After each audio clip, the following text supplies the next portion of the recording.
있습니다. 부정선거를 부인하는 국민의힘 의원들은 왜 외면하는지, 그들도 부정선거로 득을 본 자인가요? 이런 질문이 있었고요. 또 마찬가지로 더불어민주당 관련한 내용도 있네요. 더불어와 민주 당내 경선에서도 부정선거가 있었는지요. 당내 경선의 부정 여부도 궁금하다고 했습니다. 첫 번째, 국민의힘 의원들은 왜 외면하는지에 대해서 윤석열 박사님께서 말씀해 주시겠습니다. 마이크. 그리고요. 이 앞에 이걸 조작하실 수 있으신 분이 있으신가? 이걸 꼭 표기를 달았는데요. 우리 발표자님들이. 네, 제가 끄겠습니다. 네, 감사합니다. 관심 보세요. 안녕하세요. 저는 윤석진입니다. 오늘 책 파란 거하고 빨간 걸 받으신 분은 거기에 제 이름이 들어있고요. 거기에 대한 책을 쓰는 사람입니다. 제가 이 책을 썼던 동기는 이 역사가 흘러기 때문에 시간이 되면은 모든 것들이 자료가 없어지기 때문에 이것은 기록으로 남겨야겠다 하는 생각에서 그 책을 썼던 것입니다. 어쨌든 오늘 추운데도 여러분께서 많이 나오셔서 서로 이렇게 돕고 관심을 가져야 우리나라가 잘 헤쳐나갈 거라는 것을 저는 확신하고 있습니다. 그러면 왜 국민의힘당은 그렇게 강하면서도 왜 조용하고 침묵을 할까? 여러분 이상하지 않으세요? 그렇죠? 저도 오랫동안 특히 대통령께서도 가만히 계시고 특히 국민의힘당 가면 제가 거기서 책임당원을 한 4년 정도 했을 거예요. 그리고 국힘당의 국책자문위원으로 있는데 제가 갈 때마다 그런 얘기를 했어요. 딱 저는 주제가 그거 한 가지 했습니다. 그러면 거기서 어떤 얘기를 하냐면 우리가 지니까 당은 배가 운동을 해야 된다. 그리고 또 어떤 얘기를 하냐면 정책 개혁을 많이 해야 된다. 그런 얘기를 주로 해요. 근데 그게 아니다. 우리 국민들이 옳고 그름을 알기 때문에 대부분 보면 사람들하고 우리 나이들은 말할 것도 없지만 옳고 그름 아는 사람들은 민주당을 찍지 않는데 왜 우리가 맨날 지냐.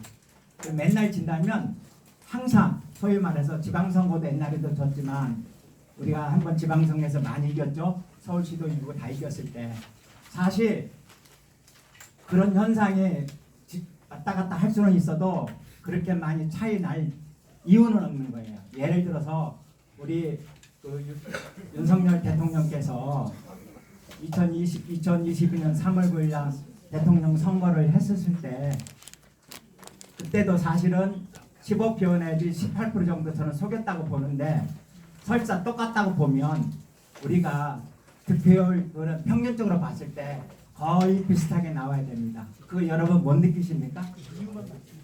아니 어쨌든 지금 시간이 저희가 답변해요. 어쨌든 그런 기본적인 흐름을 여러분들께서 아셔야 될 텐데 국힘당이 왜 그러는 건지 가만히 또 생각해 본다면 이게 역사가 조금 돼요. 그 예를 들어서 죄송합니다. 지금 다 시간이 너무 답변만 시키면 되죠. 핵심만. 어쨌든 그 양반들은 민주당도 다 했고 민주당은 경선에서 했고요. 국힘당도 경선에서 다 부정을 저질렀습니다. 그렇기 때문에 그 경선에서도 그것도 부정선거기 때문에 침묵하는 겁니다. 그리고 놈들이에요? 놈들 둘 다 똑같은 놈들이에요? 방금 그 부분 관련해서 제가 간단하게 설명을 드리겠습니다. 여러분 아실 겁니다. 아실 텐데 국힘당 내부에도 일부 부정선거에 가담하거나 거기에 편승하는 세력들이 있습니다. 그 연장선상에서 당내 경선을 우리가 그렇게 하지 말라고 했음에도 불구하고 선관위에 맡겼고요. 그래서 이준석 한동훈이지 뭐. 이준석 한동훈이죠. 굉장히 의심스럽죠. 네. 그리고 그래서 이런 것들을 잘 아는 민주당은 당내 경선을 선관위에 위탁하지 않습니다. 알고 있기 때문에. 요번에 누굽니까? 김두관이 와서 얘기했죠? 부정선거 있다. 거기도 이용하는 세력이 있고 이용하는 세력이 있다는 겁니다. 거기에 이용하는 세력이 있고 거기에서 소외되는 사람들이 있다는 거죠. 그런 시스템입니다. 그럼 지방선거는 어떻게 이긴 겁니까? 말씀을 드릴게요. 그 여러분 이미 부정선거 그 당내 경선에서 부정선거가 된다는 거는 명태균 여론 조작, ARS 조작 그리고 모바일 투표가 조작된다는 것은 작년 국정원 10월 10일 보안점검 결과에서 정당 위탁 경선도 조작이 가능하다라고 이미 발표가 났습니다. 그리고 저희 황교안 TV나 박지원 변호사 TV 유튜브 보면 정당 경선에서 모바일 투표가 어떻게 조작되는지에 대해서 쫙 되어 있습니다. 여러분 K보팅 아시죠? K보팅 그 프로듀스 101이 조작으로 밝혀졌잖아요. 알고 계시죠? 그게 성관이가 주도하는 겁니다. 그 성관이 주도하는 K보팅 시스템이 정당 경선에서 적용이 되는 거예요. 이미 증명된 거 아닙니까? 그러니까 이게 말도 못하는 거예요.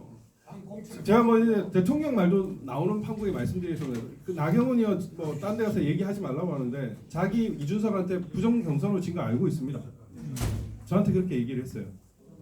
딴 데는 얘기하지 마세요라고 얘기를 했지만 지금 뭐 대통령이 탄핵될 판에 그런 얘기를 안 할 게 아니에요. 다 은근슬쩍 다 알고 있습니다. 예, 우리 한교안 대표님 대표 경선 나올 때 그 모바일 투표 저희들이 24시간 딱 촬영을 했어요. 그 촬영한 자료가 그대로 있습니다.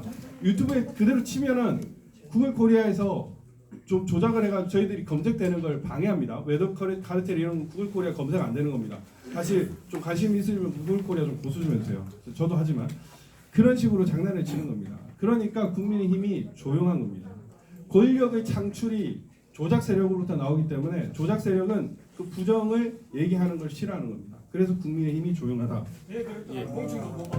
지방선거는 어떻게 이긴 겁니까? 지방선거도 아까 그 여러분 개표 지금 보셨죠? 지방선거도 더 완벽하게 이길 수 있었던 거예요. 더 많이 이길 수 있었던 거예요. 지방선거는 기초위원 선거, 광역위원 선거, 시도지사 선거 다 합니다. 그렇게 하면 세 개를 다 같이 맞춰야 돼요. 그런데 얘들이 그걸 다 못한 겁니다. 2018년도를 했는데 그 2022년이었죠. 2022년에는 다 못했어요. 그러다 보니까 반드시 해야 될 때가 있었습니다. 경기도지사, 서울교육감 이런 데는 조작을 해요. 그러면서 거기에 맞는 투표지를 넣는 겁니다. 왜 개항을 투표지에 빳빳한 투표지들이 그렇게 있는가 아십니까? 그게 재보궐선거, 교육감 선거 같이 했을 텐데 뭐 때문이냐면 하나를 작업을 하면 그에 맞는 숫자가 필요하잖아요. 그러니까 빳빳한 투표지들이 필요한 거예요. 지방선거에 당연히 조작을 해도 질 수가 있어요. 조작을 해도 질 수가 있습니다. 윤 대통령이 이겼는데 왜 부정선거라고 얘기하냐? 자기 부정이 아니야. 트럼프 대통령도 얘기를 하고 있습니다. 이번에 제가 말하라고 갔을 때 트럼프 대통령 부정선거 이번에도 있었지만 우리가 변호사 6,500명과 공화당원을 전국적으로 부방대를 만들어서 조작의 폭을 줄였기 때문에 이긴 겁니다. 지방선거도 훨씬 더 압도적으로 이길 수 있어요. 만약에 국민투표를 해가지고 여러분들이 민심을 딱 당일 투표로 그 당일 투표 수개표로 깐다? 민주당 전멸할 수도 있습니다. 그렇지만은 조작을 하기 때문에 일부 이기는 거예요. 왜 전국적으로 그 포항이나 이런 데도 할까요? 왜냐하면 정당 보조비를 그 선거 보전 비용을 받아야 되거든요. 15%를 넘으면 전액을 환불받습니다. 21대 총선에서는 그 전액을 받지 않은 데가 민주당은 딱 한 곳밖에 없어요. 경주. 그 말고는 전국 전부 다 출마를 했고 딱 한 곳에만 10%, 나머지는 전부 다 15%였어요. 그런 식으로 작업을 하는 겁니다. 적어도 민주당 꼬리표를 달면은 얘들이 선거 보전 비용은 받을 수 있게끔도 조작을 할 수 있는 거예요. 그런 식으로 정교하다.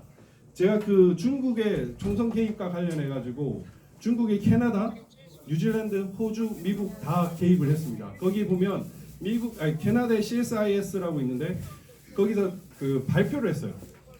거기 뭐라고 했냐면 정교하고라는 말이 나옵니다. 정교하고. 그냥 단순하게 한두 개 이렇게 하는 게 아니라 여러분 선거는 나라를 먹는 게임입니다. 전쟁과 더 신식인 전쟁이에요. 그렇기 때문에 더욱더 정교하게 할 수 있는 거예요. 그런 것, 이 패턴을 알고 나서 접근을 하셔야 되는 겁니다. 네, 이상입니다.